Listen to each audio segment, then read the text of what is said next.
આજે આપણે લાસ્ટ લેક્ચરનું પહેલા રિવિઝન કરીને પછી આગળ સ્ટાર્ટ કરશું. લાસ્ટ લેક્ચરમાં આપણે એલિંગમ આકૃતિઓ, એલિંગમના જે આલેખ હતા, એલિંગમ નામના વૈજ્ઞાનિકો દ્વારા જે આપેલા આલેખો હતા તેના દ્વારા આપણે સમજેલું હતું કે ડેલ્ટા જી વિરુદ્ધ ટી ના આલેખમાં કઈ રીતે ગ્રાફને ઓબ્ઝર્વ કરવો, એ ગ્રાફ કઈ રીતે ઉપયોગમાં લેવો, એ બધી વસ્તુઓ સમજેલા હતા. મેઇન પોઈન્ટ્સ શું શું હતા એલિંગમ આકૃતિઓના, એ વસ્તુ પેલા ઉપર એકવાર નજર ફેરવી લઈએ. એલિંગમ આકૃતિઓ ડેલ્ટા જી વર્સિસ ટી નો આલેખ દર્શાવે છે. શા માટે ડેલ્ટા જી વર્સિસ ટી નો આલેખ? Delta G is equal to delta H minus T delta S. આ જે સમીકરણ છે એમાં એરેન્જમેન્ટ કરશો એટલે y is equal to mx plus c delta g is equal to delta h minus t delta s ને સૌપ્રથમ આપણે રીઅરેન્જ કરીને પણ લખી શકીએ તો વ્યવસ્થિત ખ્યાલ આવશે. Minus t delta s plus delta h, y is equal to mx plus c. આ જે સમીકરણ છે એને જો એરેન્જ કરશો આ સમીકરણમાં તો y is equal to t x axis ઉપર આવશે, ડેલ્ટા s સ્લોપ છે plus delta h c intersection અંતરછેદ. તો આ y એક્સિસ ઉપર ડેલ્ટા g, x એક્સિસ ઉપર x અક્ષ ઉપર તાપમાન ગોઠવતા એમ ડેલ્ટા s ઇન્ડિકેટ કરે છે, એટલે કે ઢાળ જે આલેખ તમે દોરશો એનો ઢાળ ડેલ્ટા s એન્ટ્રોપીનો ફેરફાર. એ સિવાય c એ ડેલ્ટા h ની કિંમત દર્શાવે છે. કોઈ પણ આલેખ માટે, દાખલા તરીકે SI ઉપરનો આલેખ હોય તો એના માટે આ જે કિંમત છે ડેલ્ટા h ની કિંમત છે, એન્થાલ્પીનો ફેરફાર દર્શાવશે. એવી રીતના બધા આલેખ, બધા અલગ અલગ ધાતુના ઓક્સાઇડ ની બનાવટના આલેખ ની જે રજૂઆત છે એને કહેવાય છે એલિંગમ આકૃતિઓ. સ્પષ્ટપણે જોઈ શકાય છે કે ડેલ્ટા h ની કિંમત બધા ઓક્સાઇડની બનાવટ માટે હંમેશા એન્ટ્રોપીમાં ઘટાડો દર્શાવશે. કારણ કે દાખલા તરીકે કોઈ એક એક્ઝામ્પલ લઈએ આપણે, magnesium plus oxygen gives MgO. તો આ જે રાસાયણિક સમીકરણ છે 2Mg plus O2 gives 2MgO. Magnesium solid છે, ઓક્સિજન વાયુરૂપ અવસ્થામાં છે, મેગ્નેશિયમ ઓક્સાઇડ સોલિડ છે. તો આ રાસાયણિક પ્રક્રિયામાં વાયુરૂપ અવસ્થા સંપૂર્ણપણે દૂર થાય છે, નિપજ બને છે ત્યારે એનો મતલબ એન્ટ્રોપીમાં ઘટાડો થાય છે. તો આ કેસમાં એન્ટ્રોપી ડેલ્ટા s નો ફેરફાર ઋણ છે. ડેલ્ટા s નેગેટિવ છે, નેગેટિવ નેગેટિવ પોઝિટિવ, એટલે જે સ્લોપ છે ઢાળ હંમેશા પોઝિટિવ થવાનો ધન, એટલે આલેખ ઉપરની દિશામાં જશે એક કેસ સિવાય. આ જે આલેખ છે એમાં કાર્બન મોનોક્સાઇડના 2 મોલ બને છે. વાયુરૂપ અવસ્થામાં પહેલા એક જ મોલ હતો ઓક્સિજનનો, બને છે 2 મોલ, એટલે ડેલ્ટા s પોતે પોઝિટિવ છે. પોતે પોઝિટિવ છે એટલે ઢાળ બનશે નેગેટિવ, એટલે ગ્રાફ નીચેની તરફ આવે છે. બીજું, જેટલા આલેખ છે એ બધી સુરેખા દર્શાવશે, સ્ટ્રેટ લાઈન, બટ કોઈ જગ્યાએ બિંદુ, અમુક બિંદુએથી ઢાળમાં ફેરફાર થશે અથવા સુરેખામાં ફેરફાર થશે. જે સ્ટ્રેટ લાઈન હતી એમાં કોઈ એક બિંદુએ કોઈક ખૂણે ઢાળ વધારે ઉપરની દિશામાં ખસશે. એ જે બિંદુ છે તેનું ગલન બિંદુ અને ઉત્કલન બિંદુ અનુક્રમે દર્શાવે છે. આ સેકન્ડ પોઈન્ટ છે, જે વસ્તુ મેલ્ટિંગ પોઈન્ટ અને બોઇલિંગ પોઈન્ટ ઇન્ડિકેટ કરે છે. અચાનક જે ફેરફાર થાય છે રેખામાં એ મેલ્ટિંગ પોઈન્ટ અને બોઇલિંગ પોઈન્ટ ઇન્ડિકેટ કરશે. આ જે ફેઝ ટ્રાન્સફોર્મેશન છે, જે અવસ્થા પરિવર્તન દર્શાવશે. અવસ્થામાં પરિવર્તન, અહીંયા સુધી ઝિંક સોલિડ છે, પછી ઝિંક લિક્વિડમાં કન્વર્ટ થાય અને પછી ઝિંક ગેસમાં કન્વર્ટ થાય. હવે થર્ડ પોઈન્ટ, ત્રીજા મુદ્દા પ્રમાણે આલેખ જેમ જેમ ઉપર તરફ જાય છે તેમ ડેલ્ટા g ની કિંમત વધારે ને વધારે ધન બનતી જાય છે અથવા તો ઓછી ઋણ બનતી જાય છે એમ કહી શકાય. દાખલા તરીકે મેગ્નેશિયમ માટે 1200 કિલોજૂલ પ્રતિ મોલ ઉપર જતા જશો તો -100, મતલબ ઓછી ઋણ અથવા વધુ ધન બને છે. તો એનો મતલબ એવો થાય કે જેમ વધારે ઉપર આપણે જઈએ છીએ ગ્રાફમાં ડેલ્ટા g ની કિંમત ઓછી ઋણ થતી જાય છે. એવી રીતના બનતા ઓક્સાઇડની સ્થાયીતા ઘટતી જાય છે. જેમ આલેખ ઉપર જશે એમ કોઈ એક જગ્યાએ ડેલ્ટા g = 0 ને ક્રોસ કરશે. જ્યાં delta G is equal to 0 ને ક્રોસ કરશે એનો મતલબ એવો થઈ જાય એ તાપમાન પછીના કોઈ પણ તાપમાને કે જ્યાં ડેલ્ટા જી બરાબર 0 થી ઉપર છે ગ્રાફ એના માટે ઓક્સાઇડ અસ્થાયી થશે અને ઓક્સાઇડ પોતાના મૂળભૂત તત્વ અને ઓક્સિજનમાં રૂપાંતરિત થઈ જશે. ફોર એક્ઝામ્પલ, મર્ક્યુરી આ પર્ટિક્યુલર તાપમાન કરતા ઉપરના તાપમાને delta G is equal to 0 કરતા ઉપર છે, તો આ મર્ક્યુરી નો જે ઓક્સાઇડ બનેલો હશે એ તરત જ પાછો તેના મર્ક્યુરી અને ઓક્સિજન મૂળભૂત તત્વોમાં રૂપાંતરિત થશે. એટલે જ સિલ્વર ઓક્સાઇડ અને મર્ક્યુરી ઓક્સાઇડ જેવા ઓક્સાઇડનું રિડક્શન કરવા માટે સામાન્ય રીતે કોઈ રિડક્શન કરતાની જરૂરિયાત હોતી નથી. ત્યાર પછી જે ઓક્સાઇડ દાખલા તરીકે SiO2 અથવા Al2O3 અથવા Al2O3 અને મેગ્નેશિયમ ઓક્સાઇડ, આપણે ફોર એક્ઝામ્પલ Al2O3 અને મેગ્નેશિયમ ઓક્સાઇડનું એક્ઝામ્પલ લઈએ છીએ. ધારો કે તમારે Al2O3 નું રિડક્શન કરવું છે, તો Al2O3 નું રિડક્શન કરવા માટે તમારી પાસે જે ધાતુ છે એ ધાતુના ઓક્સાઇડનું નિર્માણ કરો ત્યારે એમાં જે ડેલ્ટા જી નો ફેરફાર થાય એ Al2O3 ના ડેલ્ટા જી ના ફેરફાર કરતા વધુ ઋણ હોવો જોઈએ. તો અહીંયા આપણે એવી રીતના નિષ્કર્ષણ કાઢી શકીએ કે Al2O3 નું રિડક્શન કરવું હોય તો એના કરતા જે નીચે ધાતુ આવે છે એ કોઈ પણ ધાતુનો ઉપયોગ તમે રિડક્શન કરતા તરીકે વાપરી શકો. Al2O3 નું રિડક્શન SI દ્વારા પોસિબલ નથી. ફોર એક્ઝામ્પલ પર્ટિક્યુલરલી Al2O3 નું તમારે રિડક્શન કરવું હોય તો મેગ્નેશિયમ અથવા કેલ્શિયમનો ઉપયોગ કરી શકાય છે, એના કરતા વધારે સ્ટેબલ વધારે સ્થાયી ઓક્સાઇડનું નિર્માણ કરે છે. તેથી Al2O3 નું તમે રિડક્શન આ બંનેમાંથી કોઈ પણ એક તત્વ દ્વારા કરી શકો. હવે ફોર એક્ઝામ્પલ આ એક પોઈન્ટ આવે છે જ્યાં બંને ગ્રાફ ઇન્ટરસેક્ટ થાય છે. આ પોઈન્ટ ઉપર ડેલ્ટા જી ઇક્વલ ટુ 0 છે કારણ કે બે પ્રક્રિયા પર્ટિક્યુલર તાપમાને એક સરખી ડેલ્ટા જી ની કિંમત દર્શાવે છે. હવે તમે કોઈ આ બે પ્રક્રિયાને ભેગી કરશો ત્યારે Al2O3 નું જો રિડક્શન થતું હોય તો મેગ્નેશિયમનું ઓક્સિડેશન થાય છે. અહીંયા તો બે પ્રક્રિયાનું ઓક્સિડેશન જ દર્શાવે છે, એલ્યુમિનિયમનું ઓક્સિડેશન, મેગ્નેશિયમનું પણ ઓક્સિડેશન, એટલે બેની ડેલ્ટા જી ની કિંમત માઈનસમાં છે. પણ દાખલા તરીકે જો આપણે Al2O3 નું રિડક્શન કરવું છે તો Al2O3 નું રિડક્શન કરવા માટે Al2O3 મેગ્નેશિયમ લેવું પડશે. એવા કેસમાં Al2O3 નું રિડક્શન થશે, મતલબ આ પ્રક્રિયા ઓપોઝિટ થઈ જશે અને મેગ્નેશિયમનું ઓક્સિડેશન થશે. તો આ પોઈન્ટ ઉપર ડેલ્ટા જી ની કિંમત બે માટે સેમ છે, એક માટે પોઝિટિવ સાઇન હશે અને એક માટે નેગેટિવ. એટલે ડેલ્ટા જી નો ઓવરઓલ સમ કરશો તો delta G is equal to 0 થશે. એનાથી ઉપરના કેસમાં સિચ્યુએશન ઓપોઝિટ, ડેલ્ટા જી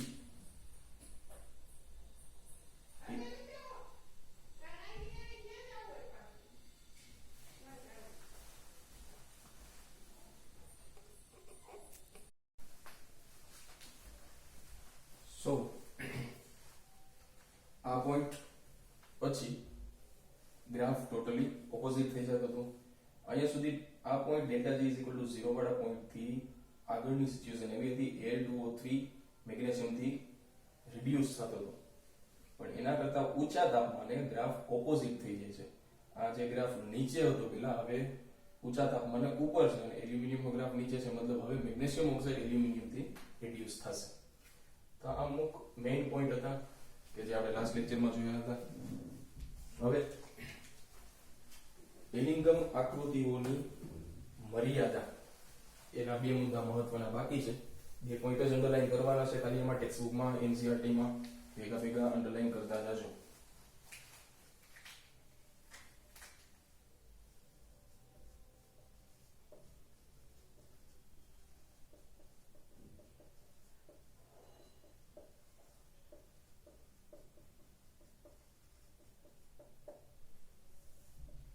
એલિંગમ આકૃતિઓની મર્યાદા.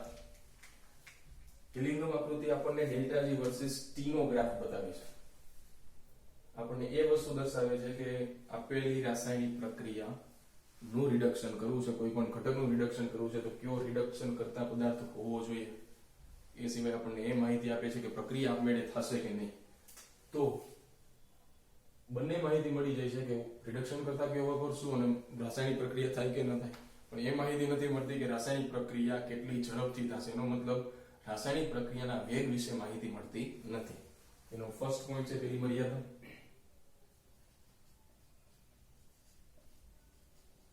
એલિંગમ આકૃતિ યોગ્ય રિડક્શન કરતા અને યોગ્ય તાપમાન તથા રાસાયણિક પ્રક્રિયા આપમેળે થશે કે નહીં તે સમજાવે છે, પરંતુ રાસાયણિક પ્રક્રિયાના વેગ વિશે માહિતી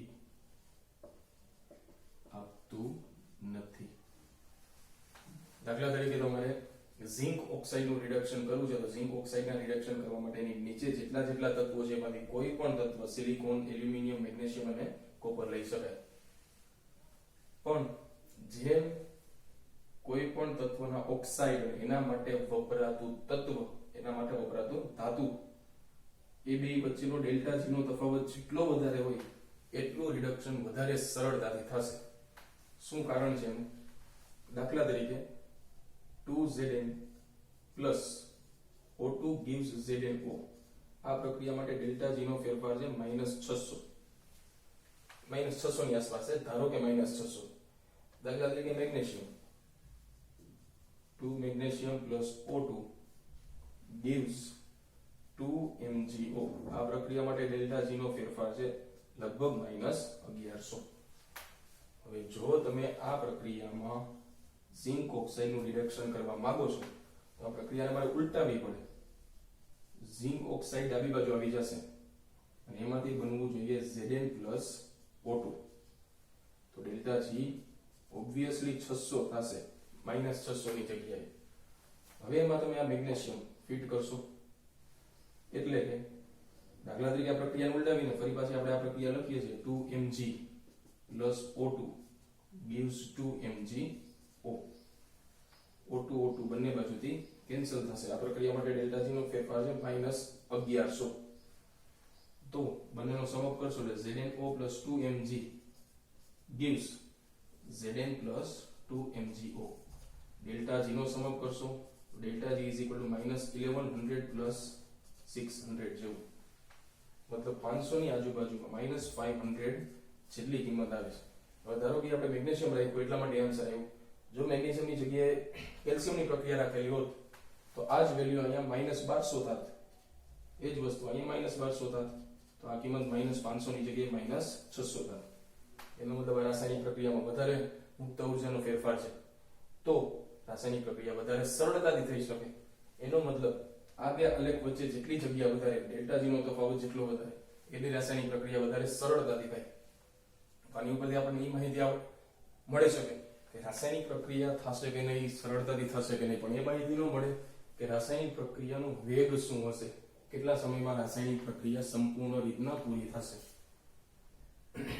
બીજી મર્યાદા આપણે શરૂઆત કરી ત્યારે જ delta G is equal to -RT એટલે કેનો ઉપયોગ કરેલો હતો? બે સમીકરણનો ઉપયોગ કરેલો હતો. એક હતું delta G is equal to delta H minus T delta S. આના ઉપરથી આપણને એ ખ્યાલ આવતો હતો કે ડેલ્ટા જી વર્સિસ T નો આલેખ કઈ રીતના દોરવું. એ સિવાય ડેલ્ટા જી અને K ના રિલેશન ઉપરથી એ ખ્યાલ આવે કે નિપજ ક્યારે વધારે બનશે. પણ આ સમીકરણમાં તમે K એટલે કે સંતુલન અચળાંકનો ઉપયોગ કરો છો. એનો મતલબ એવો થાય કે રાસાયણિક પ્રક્રિયા સંતુલને છે તો જ સંતુલન અચળાંક વ્યાખ્યાયિત થાય. પરંતુ દરેક પ્રક્રિયા સંતુલન મેળવતી નથી. તો આ એક એલિંગમ આકૃતિની મર્યાદા થઈ જાય છે. દરેક પ્રક્રિયા સંતુલન મેળવી શકતી નથી એટલા માટે બધા માટે કે વ્યાખ્યાયિત થઈ શકે નહીં. તો આ હતી એલિંગમ આકૃતિની મર્યાદા. અહીંયા આપણા 3 ટોપિકમાંથી 2 ટોપિક પૂરા થાય છે. 3 ટોપિકમાંથી સૌપ્રથમ ટોપિક શું હતો કે થર્મોકેમિકલ નેચર શું હશે, ઉષ્માગતિકીય સિદ્ધાંત શું હશે, કઈ રીતના તેને તમે ધાતુ કર્મવિધિમાં લગાડી શકો. એ સિવાય હતું એલિંગમ આકૃતિ. આ આકૃતિ દરેક તત્વો, દાખલા તરીકે આપણે આ ચેપ્ટરમાં સૌ પ્રથમ આયનનું નિષ્કર્ષણ કરશું, ત્યાર પછી કોપરનું નિષ્કર્ષણ કરશું, ત્યાર પછી એલ્યુમિનિયમનું નિષ્કર્ષણ કરશું અને ઝિંકનું નિષ્કર્ષણ આવશે. એકોર્ડિંગ ટુ એનસીઈઆરટી આ સિવાયના નીટ અને જીના જે એક્સ્ટ્રા ટોપિક છે જેડબલઈ નીટના એ ટોપિક તો અલગથી ભણશું. એકોર્ડિંગ ટુ એનસીઈઆરટી આટલા તત્વોનું નિષ્કર્ષણ છે. તો આ તત્વોના નિષ્કર્ષણમાં બધી જગ્યાએ તમે આનો ઉપયોગ કરશો જ. એલિંગમ આકૃતિ એટલી બધી ઇમ્પોર્ટન્ટ છે. તો એનો મતલબ એવો થઈ જાય કે આ ગ્રાફ યાદ નથી રાખવાના, અમુક જગ્યાએ આનો ઉપયોગ કઈ રીતના કરવો આપણને ખ્યાલ હોવો જોઈએ. ઇનડાયરેક્ટલી આપણે પ્રૂફ આપશું કે આ તાપમાને ઊંચા તાપમાને આ રિડક્શન કરતાનો ઉપયોગ થાય છે, નીચા તાપમાને ફરજિયાત નથી કે રિડક્શન કરતાનો ઉપયોગ થાય છે. એલિંગમ આકૃતિમાં એને મુદ્દા નોટ કરી લેજો. નવો ટોપિક આપણે સ્ટાર્ટ કરીએ છીએ કે આલેખના ઉપયોગથી કઈ રીતના કોઈ રિડક્શન કરતાનો આપણે ઉપયોગ કરી શકીએ. આ જ જે આપણે પ્રેક્ટિકલ રિએક્શન લીધા છે એ જ વસ્તુ કાર્બન દ્વારા.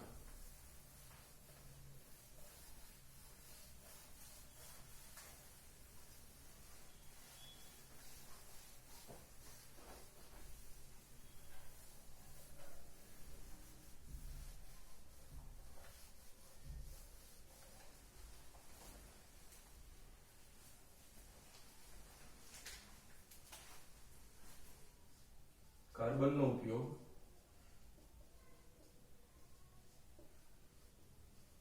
રિડક્શન કરતા તરીકે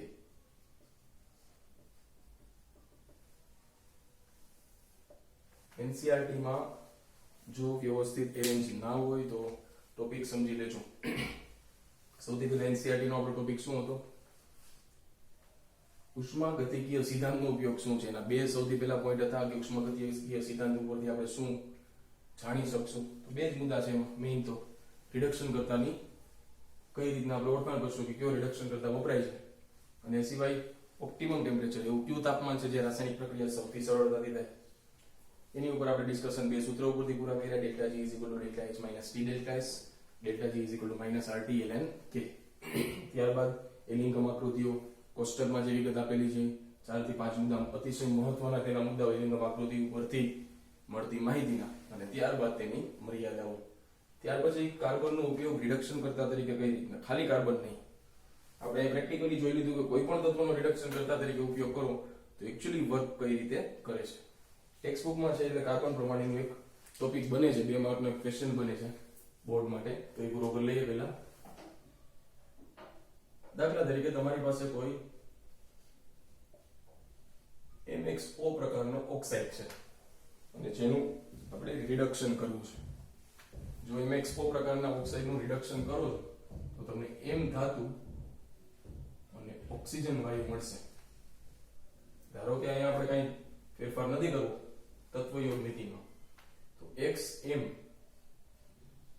થશે અને ઓક્સિજનને જો 1 મોલ કરો છે તો 1/2 થશે. વાયુરૂપ અવસ્થામાં ધાતુ છે સોલિડ અથવા લિક્વિડ હોઈ શકે તાપમાન પ્રમાણે, ધાતુનો ઓક્સાઇડ સોલિડ. હવે ધારો કે આ ધાતુના ઓક્સાઇડને રિડક્શન કરવા માટે કાર્બનનો ઉપયોગ કરો છો. રાસાયણિક પ્રક્રિયામાં ઉપરની રાસાયણિક પ્રક્રિયામાં ધાતુનો ઓક્સાઇડ જેટલા ઓક્સિજનના મોલ ગુમાવશે એટલો જ કાર્બન મેળવશે. તો 1/2 ફોર એક્ઝામ્પલ કાર્બન મેળવે છે અને તેનું રૂપાંતર થાય છે કાર્બન મોનોક્સાઇડમાં. અપૂર્ણ દહનનું એક્ઝામ્પલ થાય છે. કાર્બન 1 મોલ થાય છે, ઓક્સિજન પણ 1 મોલ થાય છે વાયુરૂપ અવસ્થામાં.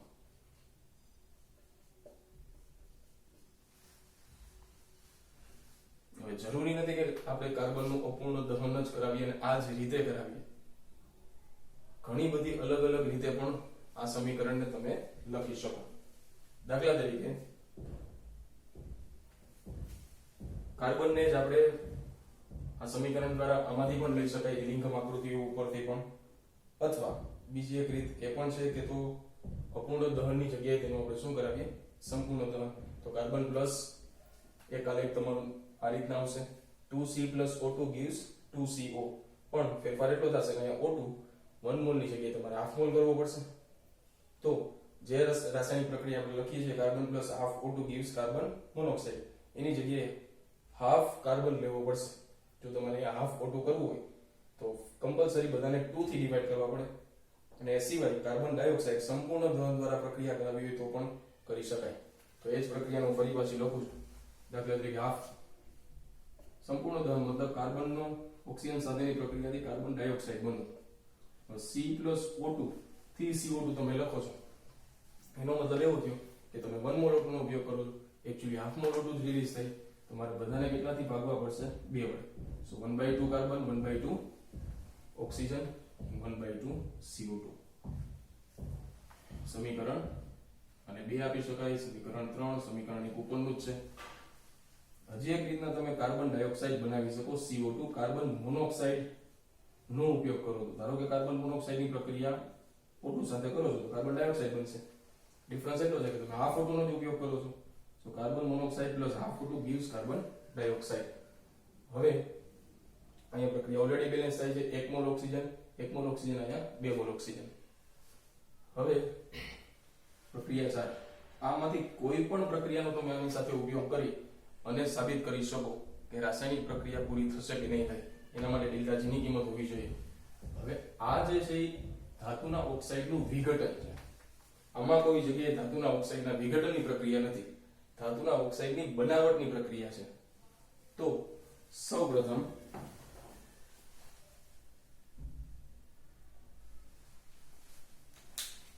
જે ધાતુના ઓક્સાઇડની બનાવટની પ્રક્રિયા છે તમારે લખવી પડશે.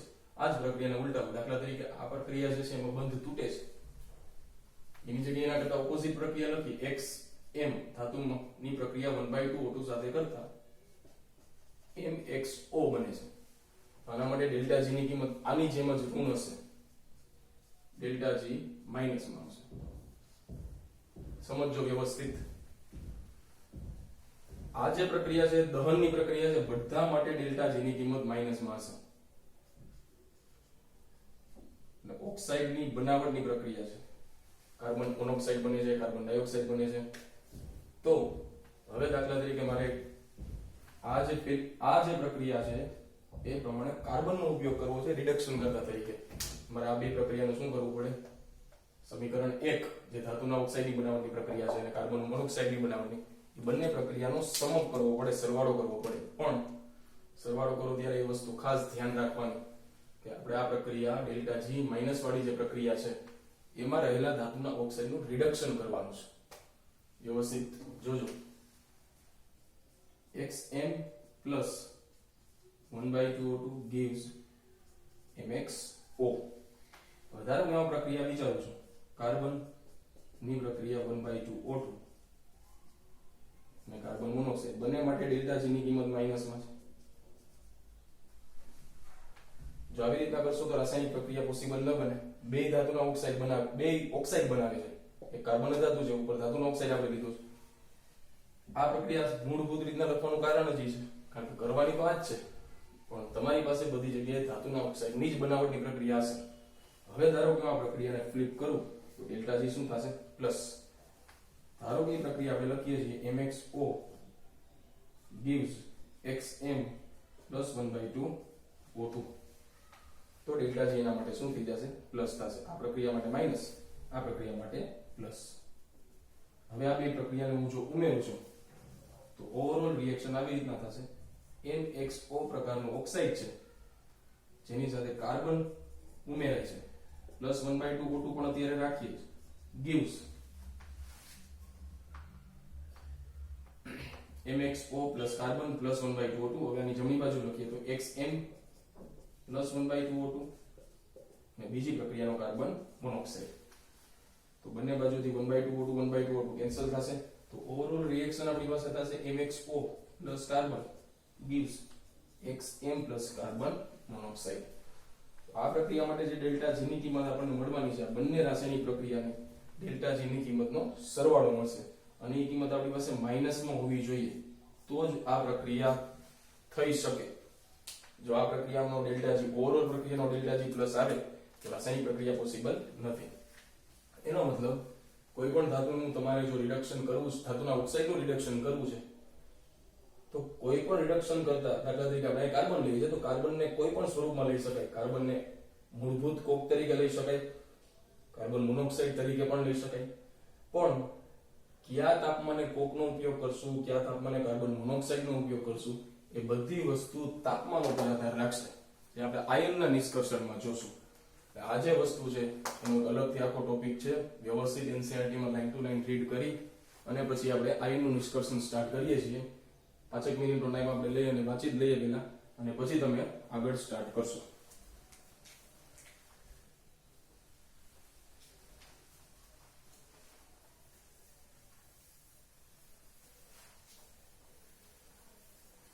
તમે અત્યારે રેકોર્ડિંગમાં લેક્ચર જુઓ છો, એનો એક બેનિફિટ અલગથી એ પણ રહે છે કે ગમે ત્યારે તમે લેક્ચર રિપીટ કરી શકો, પોઝ કરીને લખી પણ શકાય, એ સિવાય ગમે ડાઉટ હોય ગમે ત્યારે પૂછી પણ શકો છો. તો અહીંયા સુધીના આપણા ધાતુ કર્મ વિધિના બધા મુદ્દા પૂરા થાય છે. હવે એક પછી એક અલગ અલગ ધાતુનું નિષ્કર્ષણ આપણે કરશું, જેમાં સૌથી પહેલા છે આયન.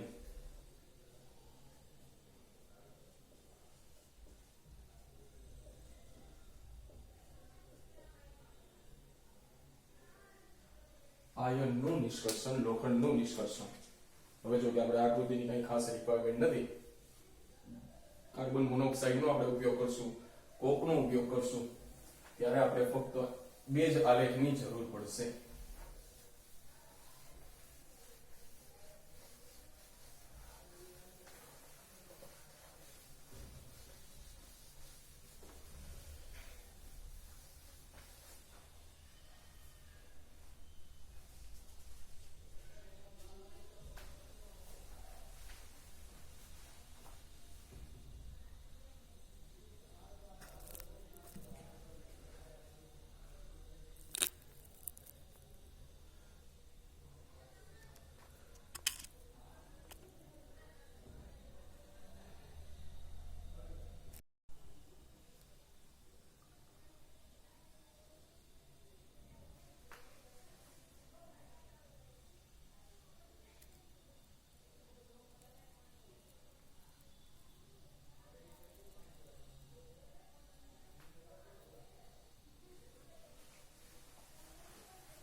આયનનું નિષ્કર્ષણ,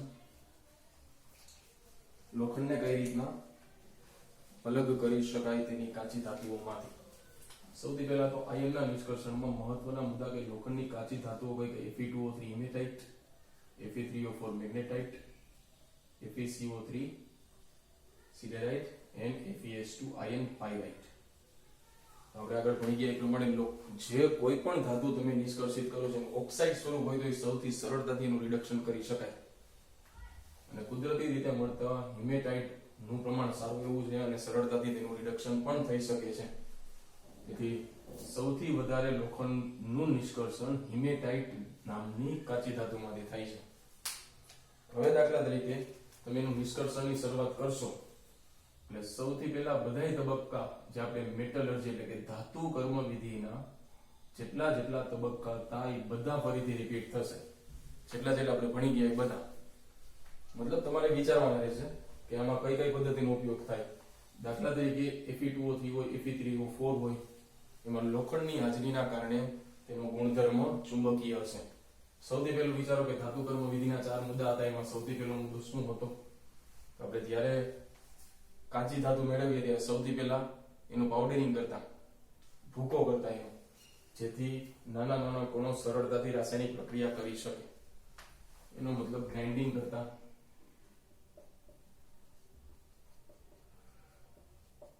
કાચી ધાતુનો ભૂકો કરવો. ત્યાર પછી બીજો મુદ્દો હતો કાચી ધાતુનું સંકેન્દ્રણ.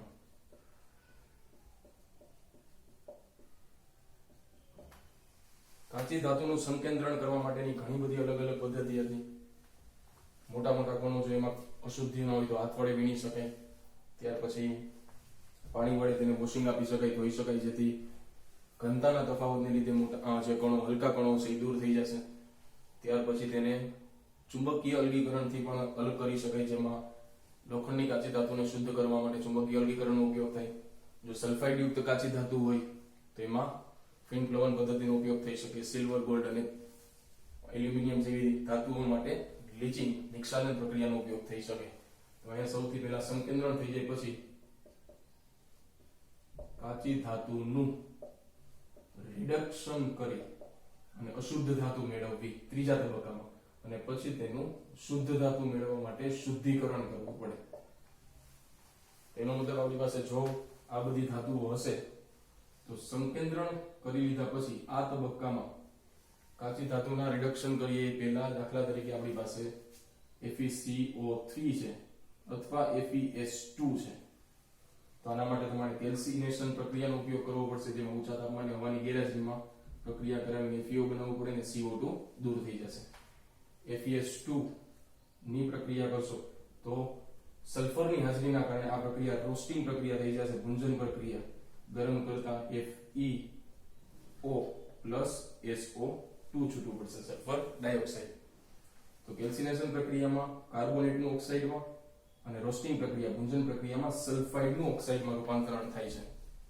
આવું કરવાનું મેઇન કારણ એ છે કે જો આમાં એટલે કે હિમેટાઇટ અથવા મેગ્નેટાઇટનો તમે ઉપયોગ કરો છો એમાં આ પ્રકારની અશુદ્ધિઓ હાજર હોય તો એનું પણ રૂપાંતરણ FeO માં થઈ છે. ત્યારબાદ જ્યારે આ પદ્ધતિ આપણે ઉપયોગ કરતા હોય ત્યારે જો એને ગરમ કરો છો તો તેમાં ફોસ્ફરસ સલ્ફર જેવી અશુદ્ધિઓ પણ હાજર હોય છે. એટલે જો તમે FeS2 જેવી અશુદ્ધિને FeO માં રૂપાંતરણ કરતા હોય ત્યારે સાથે સાથે ફોસ્ફરસની પણ ઓક્સિજન સાથે પ્રક્રિયા થઈને P4O10 સ્વરૂપે તેને દૂર કરી શકાય. S8 સલ્ફર હાજર હોય તો એને SO2 વાયુરૂપ સ્વરૂપે દૂર કરી શકાય. તો આ અશુદ્ધિ બધી ભૂંજન પ્રક્રિયા દરમિયાન અલગ કરી શકાય, અલગ થઈ જ જશે. ત્યારબાદ હજી તમે કાચી ધાતુનું રિડક્શન નથી કરતા.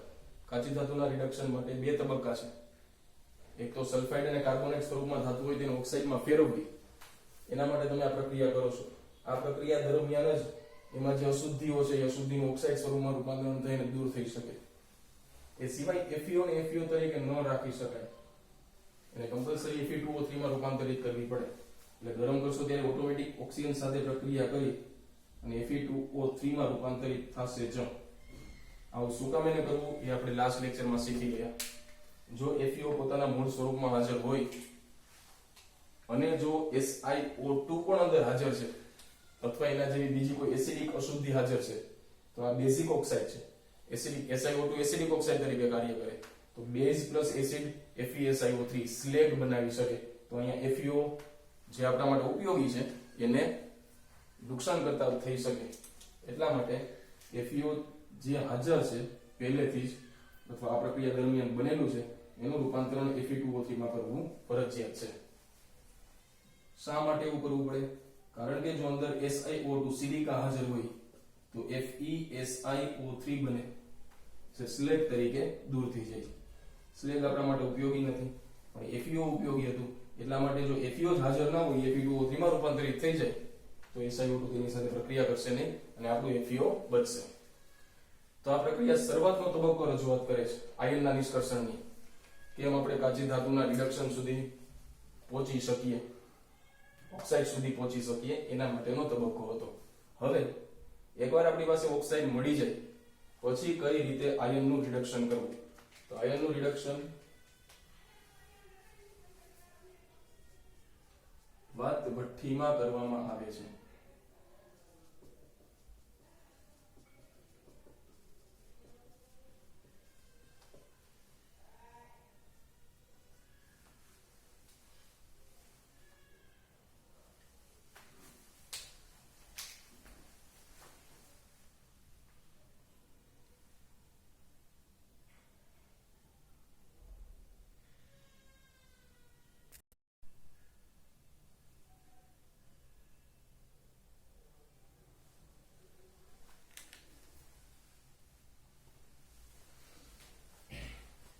તો આયનનું નિષ્કર્ષણ વાતભઠ્ઠીમાં કરવામાં આવે છે. વાતભઠ્ઠીની આકૃતિ, આ ક્વેશ્ચન આખો વાતભઠ્ઠીની આકૃતિ દ્વારા પણ તમે સોલ્વ કરી શકો.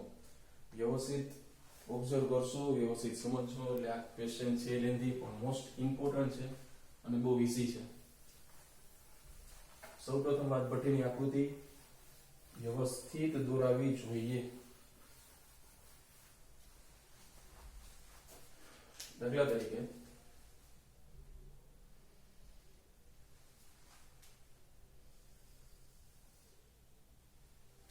એક સિલિન્ડ્રિકલ એટલે કે નળાકારી આકૃતિ તમારે દોરવાની છે.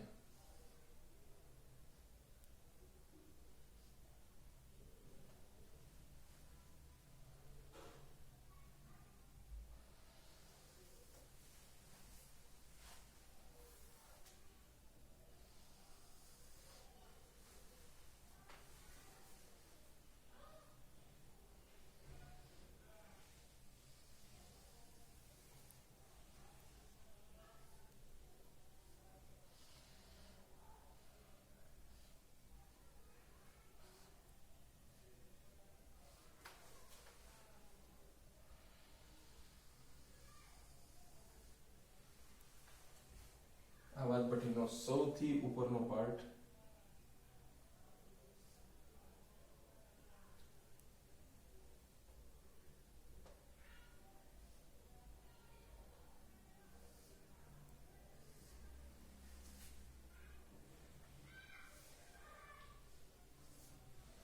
સૌથી પહેલા તમે આવી રીતના વાદભઠ્ઠી દોરી, આટલું દોરીને બાકીનું બધું આપણે પછી 1 by 1 દોરશું. સૌપ્રથમ તો જ્યારે તમે આયનનું નિષ્કર્ષણ શરૂઆત કરો છો તો આયનના નિષ્કર્ષણમાં વાદભઠ્ઠીમાં ઉપરથી હિમેટાઇટ Fe2O3 પ્લસ કાર્બન કોક પ્લસ કેલ્શિયમ કાર્બોનેટને ફીડ કરવામાં આવે છે, મતલબ દાખલ કરવામાં આવે છે ભઠ્ઠીમાં. આ વસ્તુને ઉમેરો છો ઉપરથી, એ જ સમયે નીચેથી 1000 કેલ્વિન તાપમાને હવા દાખલ કરવામાં આવે છે. સમજો વ્યવસ્થિત. અહીંયા એ પ્રકારની રચના છે કે જેનાથી તમારે ભઠ્ઠી ઓપન ન કરવી પડે અને સરળતાથી આ બધું મટીરીયલ અંદર દાખલ કરી શકાય. જ્યારે આ મટીરીયલ બધું અંદર પડશે એ જ સમયે નીચેથી 1000 કેલ્વિન જેટલા ઊંચા તાપમાને હવા દાખલ થાય છે. તો સૌપ્રથમ સૌથી પહેલો મુદ્દો, ભઠ્ઠીના ઉપરના ભાગમાંથી Fe2O3 plus carbon plus calcium carbonate ઉમેરાય છે, જેને ચાર્જ કહી શકાય. હવે જેવું ઉમેરશો નીચેથી હવા દાખલ થાય છે એટલે ઓટોમેટિકલી રાસાયણિક પ્રક્રિયા સ્ટાર્ટ થશે. પણ એ પહેલા જ તમારે આખી વાદભઠ્ઠીને 4 અલગ અલગ તબક્કામાં વિભાજિત કરવાની છે, જે ઝોન કહેવાશે તાપમાન પ્રમાણે. દાખલા તરીકે સૌથી પહેલા નીચે શું થશે એ ઓબ્ઝર્વ કરો, એના ઉપરથી આપણે નામ રાખશું. જેમ Fe2O3 કાર્બન કોક અને કેલ્શિયમ કાર્બોનેટ નીચે આવશે, Fe2O3 માંથી આપણે Fe મેળવવું છે. કોઈ રિડક્શન કરતાની ગેરહાજરીમાં ક્યારેય એનું લોખંડમાં રૂપાંતરણ ના થાય. તો એનો મતલબ રિડક્શન કરતાનો પણ ઉપયોગ આપણે કરશું. એમાં કાર્બન રિડક્શન કરતા તરીકે વપરાય છે, તેના કરતા આપણે આકૃતિ પ્રમાણે જોશું એલિંગમ આકૃતિ ઉપરથી. કાર્બન મોનોક્સાઇડ ક્યારે વપરાય, કાર્બન ક્યારે વપરાય, નીચા તાપમાને કોણ વપરાય, ઊંચા તાપમાને કોણ વપરાય છે. તો કાર્બન જેમ નીચે આવશે એટલે હવાના સંપર્કમાં આવશે. હવા મતલબ અહીંયા તમે ઓક્સિજન દાખલ કરો છો, તો આ જગ્યાએ ઉપરથી આવતા કાર્બન અને નીચેથી આવતી ઓક્સિજન વાયુ બે વચ્ચે પ્રક્રિયા થઈને કાર્બનનું દહન થઈ અને કાર્બન ડાયોક્સાઇડ બનશે.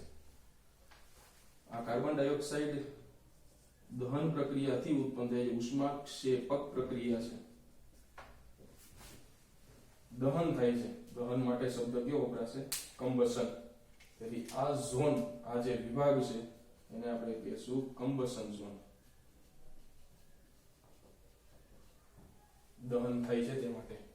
તો 1000 કેલ્વિને દાખલ કરેલી જે હવા છે આ ઉષ્માક્ષેપક રાસાયણિક પ્રક્રિયાના લીધે વધારે ઉષ્મા મેળવશે અને તાપમાન અંદાજે આ ઝોનમાં પહોંચશે 2000 કેલ્વિનની આસપાસ. હવે 2000 કેલ્વિન અથવા 2100 કેલ્વિનની આસપાસ તાપમાન પહોંચી ગયા પછી જે ગરમ હવા છે એ ઉપરની તરફ ગતિ કરશે. સાથે સાથે કાર્બન ડાયોક્સાઇડ પણ ઉપરની તરફ ગતિ કરશે. મેઇન ઇમ્પોર્ટન્ટ વસ્તુ એ છે કાર્બન મોનોક્સાઇડ બનવું જોઈએ. કારણ કે કાર્બન ડાયોક્સાઇડ રાસાયણિક પ્રક્રિયા Fe2O3 સાથે ના કરે, રિડક્શન કરતા તરીકે કાર્બન ડાયોક્સાઇડનો ઉપયોગ ના થાય, કારણ કે કાર્બન મોનોક્સાઇડ બીજાનું રિડક્શન કરશે, પોતાનું ઓક્સિડેશન કરશે, મતલબ ઓક્સિજન મેળવશે. તો કાર્બન પાસે પહેલેથી જ ઓક્સિજન પૂરતા છે, કાર્બનની વેલેન્સી સંપૂર્ણ છે ને ઓક્સિડેશન +4 છે, હાઈએસ્ટ. તો કાર્બન ડાયોક્સાઇડ જે ઉપર જશે એ ફરી પાછો ઉપરથી જે કાર્બન આવે છે કોક, એની સાથે રાસાયણિક પ્રક્રિયા કરીને શું બનાવશે? CO. તો કાર્બન ડાયોક્સાઇડ પ્લસ કોક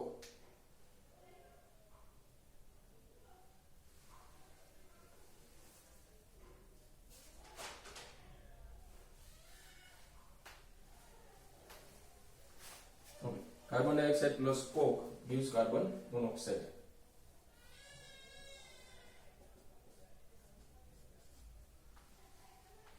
આ પ્રક્રિયા ઉષ્મા શોષક છે.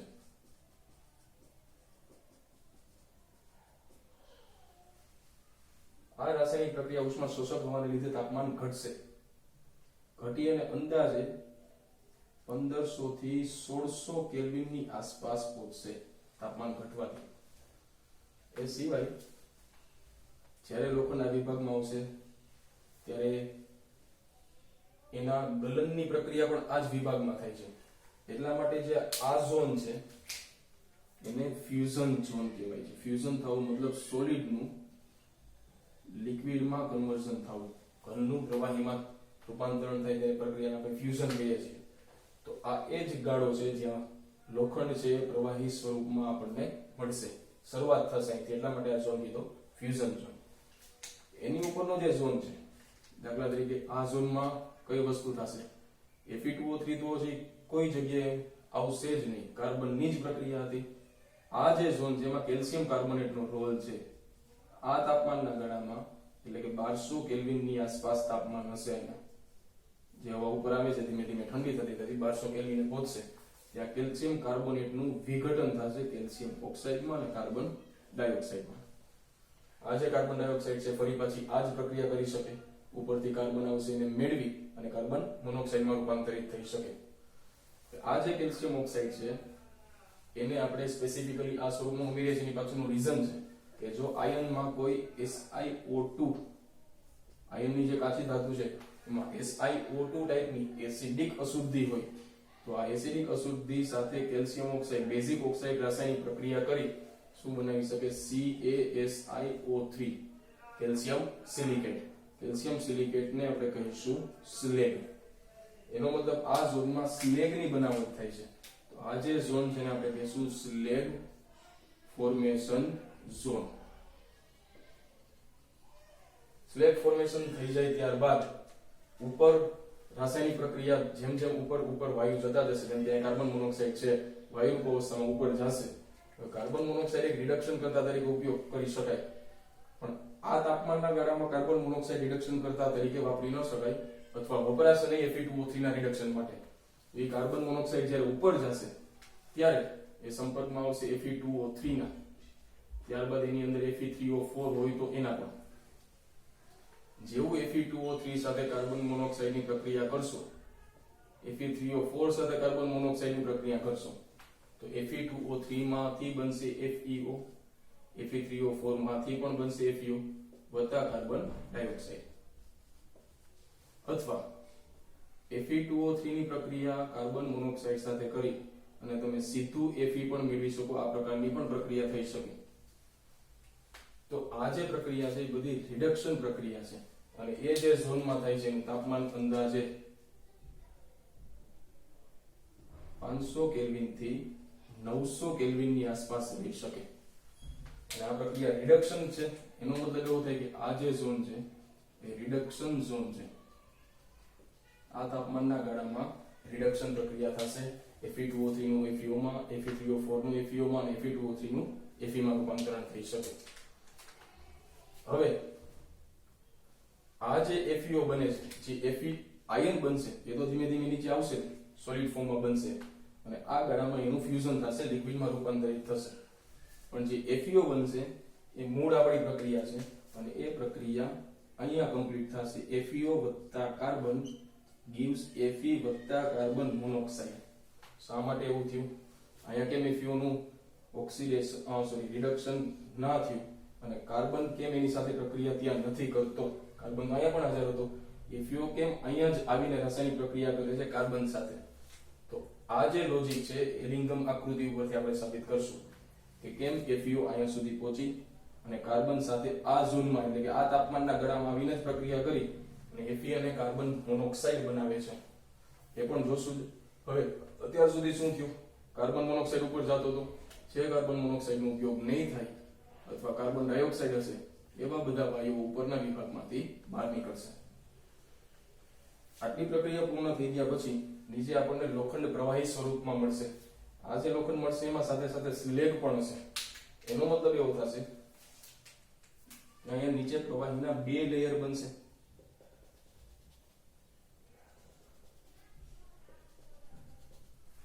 એક પ્રવાહી લોખંડનું અને એક બનશે એના કરતા હલકું સ્લેગ.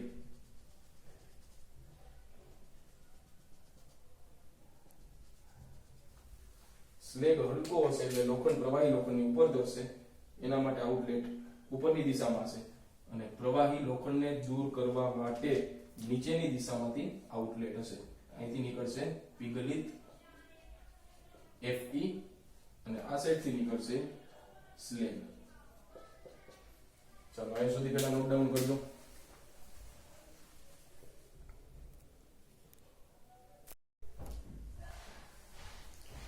તો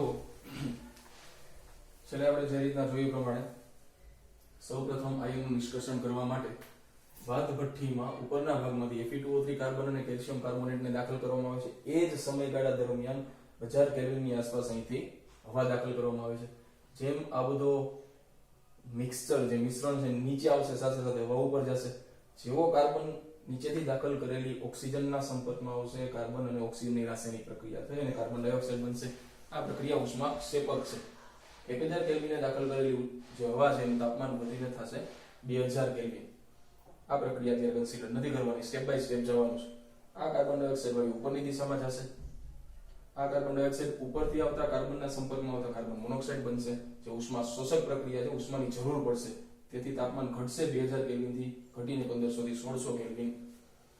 આ જે કાર્બન મોનોક્સાઇડ છે એ પણ હવે ઉપર જવાનો જ છે, પણ એ સાથે જ જ્યારે આ બધું મટીરીયલ નીચે આવે છે ત્યારે કેલ્શિયમ કાર્બોનેટ નીચે આવી અને વિઘટનથી કેલ્શિયમ ઓક્સાઇડ અને કાર્બન ડાયોક્સાઇડમાં બનશે. કેલ્શિયમ કાર્બોનેટ દાખલ કરવાનું એકમાત્ર કારણ સિલિકા નામની અશુદ્ધિને દૂર કરવા. જેવો કેલ્શિયમ ઓક્સાઇડ બનશે તે સિલિકા સાથે પ્રક્રિયા કરીને સ્લેગ બનાવશે જે નીચે જશે. હવે ઉપર ચડેલું કાર્બન મોનોક્સાઇડ Fe2O3 નું અલગ અલગ તબક્કામાં રિડક્શન કરશે. દાખલા તરીકે આ પ્રક્રિયા પોસિબલ છે. એ સિવાય પ્રક્રિયા Fe2O3 ની કાર્બન મોનોક્સાઇડ સાથે પ્રક્રિયા કરતા Fe3O4 પણ બની શકે અને કાર્બન ડાયોક્સાઇડ આ જે Fe3O4 કાર્બન મોનોક્સાઇડ સાથે પ્રક્રિયા કરી FeO અને Fe પણ બનાવી શકે. હવે ક્વેશ્ચન એવો હતો કે અહીંથી જે Fe બને છે, Fe બનશે એ તો સીધું નીચે આવવાનું જ છે, પણ જો FeO બનશે તો FeO ના રિડક્શન માટે દાખલા તરીકે વ્યવસ્થિત વિચારવા જેવો પોઈન્ટ છે. આ જે રેખા છે એ કાર્બન મોનોક્સાઇડ ની ઓક્સિજન સાથેની પ્રક્રિયાથી કાર્બન ડાયોક્સાઇડ બનાવે, એટલે કાર્બન મોનોક્સાઇડ ને તમે ક્યારે રિડક્શન કરતા તરીકે વાપરો છો એના માટે છે. First point. સેકન્ડ, આ જે લાઈન છે એ Fe ની ઓક્સિજન સાથેની પ્રક્રિયાથી FeO બનવાની છે. મતલબ આપણા માટે ઇમ્પોર્ટન્ટ વસ્તુ છે કેમ Fe અહીંયા આવીને જ રિડ્યુસ થાય છે. તો હવે વિચારજો શા માટે FeO નું રિડક્શન અહીંયા કાર્બન મોનોક્સાઇડ દ્વારા ન થાય. તો FeO નું જો તમારે રિડક્શન કરવું છે તો આ રેખાને ઓબ્ઝર્વ કરો. આ રેખાની નીચેના ભાગમાં કાર્બન મોનોક્સાઇડ છે. હવે જ્યારે બેયને ગ્રાફને તમે એક સાથે અહીંયા સુધી પહોંચાડશો તો આ બિંદુ સુધી કાર્બન મોનોક્સાઇડ FeO ના ગ્રાફથી નીચે છે. એનો મતલબ કાર્બન FeO નું રિડક્શન કાર્બન મોનોક્સાઇડ દ્વારા થઈ શકે, પણ એક શરત છે, આ બિંદુને તમારે તાપમાન સાથે જોડવી પડે. એનો મતલબ અહીંયા જોડશો એટલે અંદાજે તાપમાન 1200 કેલ્વિન ની આસપાસ આવે અથવા 1000 થી 1200 કેલ્વિન. એનો મતલબ એવો થઈ ગયો કે નીચું તાપમાન છે. આ જેમ તમે આમ જાવ છો એમ તાપમાન વધે છે. તો જ્યાં સુધી તાપમાન નીચું હશે ત્યાં સુધી જ તમે કાર્બન મોનોક્સાઇડ નો ઉપયોગ કરી અને FeO ને રિડ્યુસ કરી શકશો. તો હવે વસ્તુ વિચારો કે જો તાપમાન વધે, દાખલા તરીકે અહીંથી એમ આગળ વધશો એટલે આ લાઈન ઉપર જાય છે અને Fe ની લાઈન નીચે આવી ગઈ, તો અહીંયા વસ્તુ એવી થઈ ગઈ કે આ 2CO plus O2 gives carbon dioxide. તો કાર્બન ડાયોક્સાઇડ નું વિઘટન કરવા હવે તમે Fe નો ઉપયોગ કરી શકો. તો વસ્તુ ઓપોઝિટ થઈ ગઈ આખી. એનો મતલબ જો તમારે FeO નું વિઘટન કરવું છે તો આ આટલા પાર્ટમાં ઊંચા તાપમાને તો શક્ય જ નથી. FeO નું વિઘટન અથવા FeO નું રિડક્શન કાર્બન મોનોક્સાઇડ દ્વારા. આ જગ્યાએ FeO નું રિડક્શન કરવું હોય તો કાર્બન મોનોક્સાઇડ નો ઉપયોગ ન થાય, ભલે હાજર તો હતો જ તોય ન થઈ શકે. ત્યાં કાર્બન થી જ થશે. શા માટે? કારણ કે આ તાપમાનથી આખો આલેખ ફ્લિપ થઈ જાય છે. Fe નીચે આવી જાય છે, કાર્બન ડાયોક્સાઇડ ઉપર વહી જાય છે.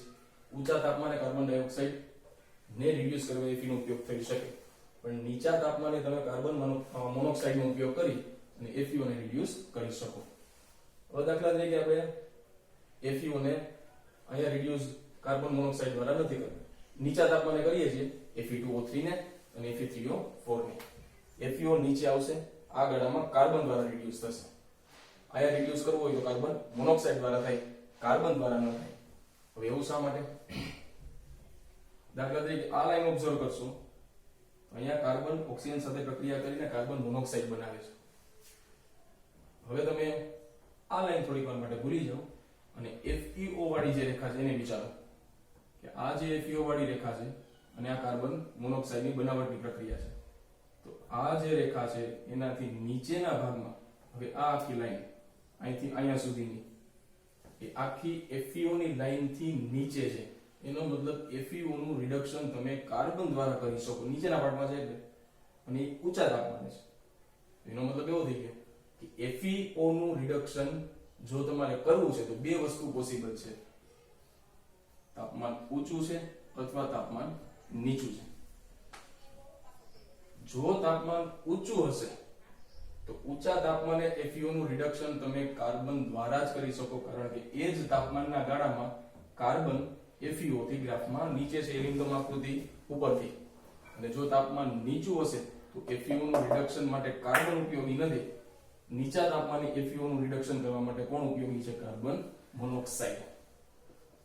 એટલા માટે નીચા તાપમાને જો તમે રિડક્શન કરો છો FeO નું રિડક્શન કરી શકાય કાર્બન મોનોક્સાઇડ દ્વારા.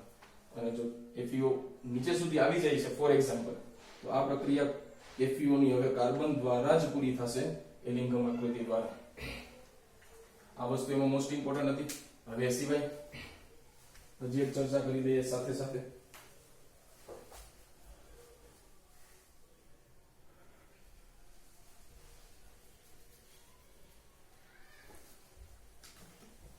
દાખલા તરીકે આ તાપમાનના જે ગાળા એ પછી મોસ્ટ ઇમ્પોર્ટન્ટ છે, 1673 કેલ્વિન. આ જે વસ્તુ આવી છે 1073 કેલ્વિન તાપમાન સુધી, 1073 કેલ્વિન એટલે ધારો કે 1000 કેલ્વિન ની આસપાસ જ છે, એનો મતલબ એ આ વિસ્તાર થાય છે. ત્યારે તમે કાર્બન મોનોક્સાઇડ ને વાપરો છો રિડક્શન કરતા તરીકે. અને જો તાપમાન ઊંચું છે 1400 ડિગ્રી સેલ્સિયસ અથવા 1600 કેલ્વિન એટલે આની આસપાસનો ગાળો થાય છે, તો એ ગાળામાં તમે કાર્બન મોનોક્સાઇડ ની જગ્યાએ કાર્બન નો ઉપયોગ કરો છો રિડક્શન કરતા તરીકે. એલિંગમ આકૃતિ ઉપરથી આપણે વસ્તુ સાબિત કરી. હવે ધારો કે ઊંચા તાપમાને એટલે કે 1400 કેલ્વિન 1400 ડિગ્રી સેલ્સિયસ અથવા 1673 કેલ્વિન તાપમાને જે પ્રક્રિયા છે એ આવી રીતના છે, 2Fe O2 gives 2FeO. નીચેની પ્રક્રિયા છે 2C O2 gives 2CO. આ બે પ્રક્રિયા માટે ડેલ્ટા G ની કઈ કિંમત હશે. દાખલા તરીકે આ 1673 કેલ્વિન તાપમાને આ પ્રક્રિયા માટે ડેલ્ટા G ની કિંમત ધારો કે -341 કિલોજૂલ છે, -341 કિલોજૂલ. એવી જ રીતના આ પ્રક્રિયા માટે 1673 કેલ્વિન તાપમાને ડેલ્ટા G સાથે જોડશો એટલે એ કિંમત તમને મળશે 447, એ પણ -447 કિલોજૂલ. હવે તમારે આ પ્રક્રિયાનું રિડક્શન કરાવવાનું છે, FeO નું રિડક્શન કરો. પ્રક્રિયાને શું કરવી પડશે? ઉલટાવવી પડશે. તો સૌથી પહેલા 2FeO gives 2Fe plus O2, તો ડેલ્ટા G ની કિંમત બની જશે +341. હવે આ પ્રક્રિયામાં ઉમેરો તો 2C plus O2 gives 2CO. જે પ્રક્રિયા એમ જ રાખી છે કે ડેલ્ટા જી ની કિંમત આપણી પાસે બનશે -447 કિલો જૂલ. O2 O2 બંને બાજુથી કેન્સલ કરતા 2FeO plus 2C gives 2Fe plus 2C. Delta G ની કિંમત માટે -447 plus 341. આ જે કિંમત આવશે એને આપણે 2 વડે ભાગશું, કારણ કે બધી જગ્યાએ 2 સામાન્ય નીકળે છે. તો 2 સામાન્ય કાઢશો એટલે FeO વત્તા carbon gives Fe plus carbon. 2 વડે ભાગશો છતાં પણ આન્સર જે આવશે ડેલ્ટા જી નું એ માઈનસમાં જ રહેવાનું. ડેલ્ટા જી ની કિંમત જો માઈનસમાં છે એનો મતલબ રાસાયણિક પ્રક્રિયા આપમેળે થશે અને સરળતાથી થશે. એટલે જે વસ્તુ તમે ચોક્કસપણે કહી શકાય, સાબિત કરી શકો કે ઊંચા તાપમાને કાર્બનનો ઉપયોગ કરી તમે FeO ને રિડ્યુસ કરી શકો. અને જો તાપમાન નીચું હોય તો FeO, આ જે આલેખ હતો એ FeO નો હતો, FeO ને રિડ્યુસ કરવા તમે કોનો ઉપયોગ કરી શકો? કાર્બન મોનોક્સાઇડનો. તો 2 વસ્તુ આપણે ઇમ્પોર્ટન્ટ હતી. એક તો ક્યાં રિડક્શન કરતા પદાર્થનો ઉપયોગ કરવો, અને સિવાય જે રિડક્શન કરતાનું તમે સિલેક્શન કરો છો એ શું બધા તાપમાન માટે યોગ્ય છે. તો એ વસ્તુ અહીંયા આપણે સાબિત કરી કે જો તાપમાન નીચું હોય તો આ તાપમાન સુધી FeO નો ગ્રાફ કાર્બન મોનોક્સાઇડના ગ્રાફ કરતા ઉપર છે. તો FeO નું રિડક્શન આ તાપમાન સુધી 1000 ને અથવા 1200 કેલ્વિન સુધી કાર્બન મોનોક્સાઇડ દ્વારા કરી શકાય. એના કરતા ઊંચા તાપમાને FeO નું રિડક્શન કરવું હોય તો ફરજિયાત કોનો ઉપયોગ કરવો પડશે? કાર્બનનો. અહીંયા વસ્તુ આપણી આયનના નિષ્કર્ષણની વસ્તુ પૂરી થાય છે. અહીંયા જે આયનનું નિષ્કર્ષણ તમે કરશો, અહીંયા જે તમને આયન મળશે એ આયન અશુદ્ધ આયન હશે, જે પિગ આયન કહેવાય. જે લોખંડની અલગ અલગ કેટેગરીમાં આપણે ડિવાઈડ કરશું.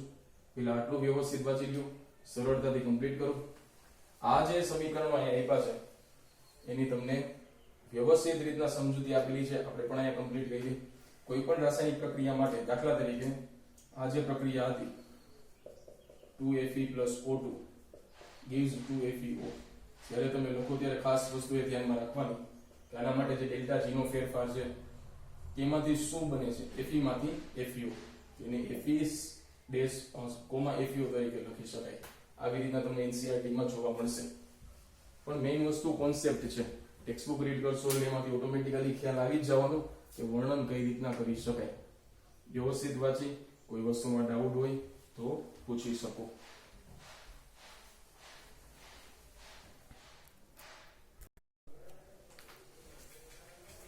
હવે લાસ્ટમાં આપણે જે જોયું કે આ રાસાયણિક પ્રક્રિયા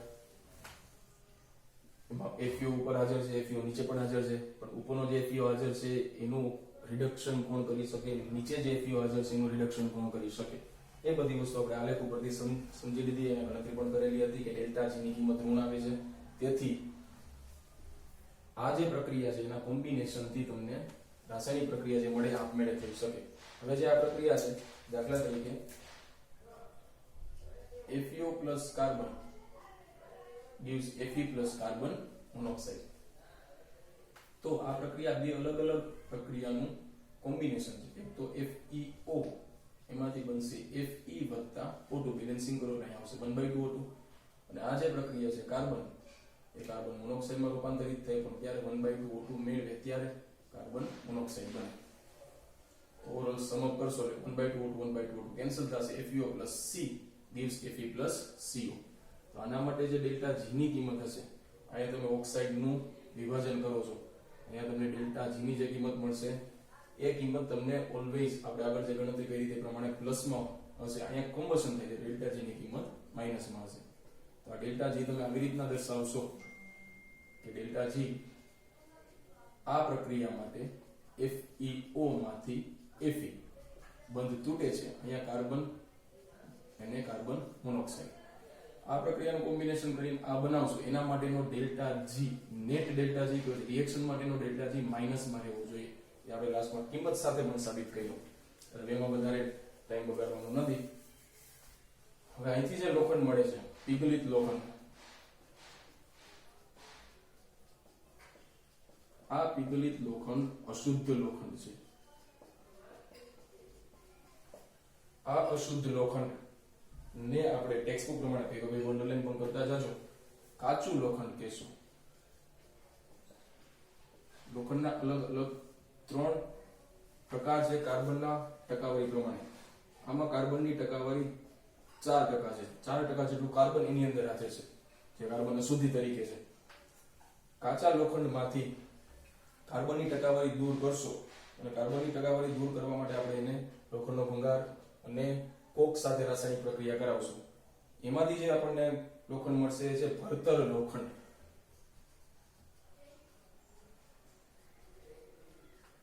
કોની સાથે પ્રક્રિયા કરાવશું? કાચા લોખંડની લોખંડના ભંગાર સાથે.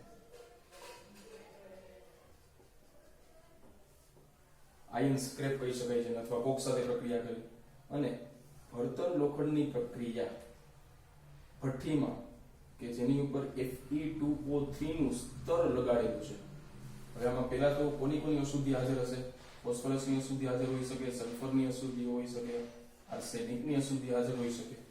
આવી અશુદ્ધિઓ ધરાવતા લોખંડ, કાચા લોખંડમાં લોખંડના ભંગાર સાથે પ્રક્રિયા કરતા ભરતર લોખંડ બનશે. આ લોખંડમાં કાર્બનનું ટકાવારી પ્રમાણ ઘટી અને 2.5 થી 3% થશે. થોડુંક કાચા લોખંડ કરતા વધારે સારું. આ જે લોખંડ બને છે કાચું લોખંડ, એને તમે સરળતાથી ઢાળી શકાય. એને લોખંડ સાથે પ્રક્રિયા કરતા, લોખંડના ભંગાર સાથે પ્રક્રિયા કરતા ભરતર લોખંડ બનશે, જેમાં કાર્બનની ટકાવારી ઘટે છે. ભરતર લોખંડને પરાવર્તી ભઠ્ઠીમાં કે જેની ઉપર Fe2O3 નું સ્તર લગાડેલું છે એની અંદર દાખલ કરતા તમને શુદ્ધ લોખંડ મળશે, જેમાં કાર્બનનું ટકાવારી પ્રમાણ અતિશય ઓછું 0. સમથિંગ સ્વરૂપમાં. આ જે લોખંડ બને છે એ રોટ આયન કહેવાય. ઘડતર લોખંડ, ભરતર લોખંડ અને ઘડતર લોખંડ. કઈ રીતના એમાં સુધી દૂર થાય છે? તો જે Fe2O3 નું સ્તર લગાડેલી પરાવર્તી ભઠ્ઠીમાં તમે ભરતર લોખંડ દાખલ કરો છો, એ લોખંડની સાથે સાથે આ બધી વસ્તુ પણ છે. એ સાથે સાથે એમાં SiO2 સિલિકા પણ હશે, P4O10 ફોસ્ફરસ પેન્ટોક્સાઇડ પણ હશે. તો દાખલા તરીકે SiO2 અશુદ્ધિ હશે લોખંડમાં, ભરતર લોખંડમાં, તો એ અશુદ્ધિ Fe2O3 ના સ્તર સાથે પ્રક્રિયા કરી Fe ને મુક્ત કરશે અને સાથે સાથે સિલિકોનની જો અશુદ્ધિ હશે તો સિલિકોનની અશુદ્ધિ અને ફોસ્ફરસની અશુદ્ધિ, જો સિલિકોનની અશુદ્ધિ હશે તો SiO2 તરીકે છૂટી પડશે. દાખલા તરીકે Fe2O3 છે, ભરતર લોખંડમાં જો ફોસ્ફરસનું પ્રમાણ વધારે છે P4, તો એ P4O10 તરીકે છૂટવું પડશે અને Fe ને છૂટવું પડશે.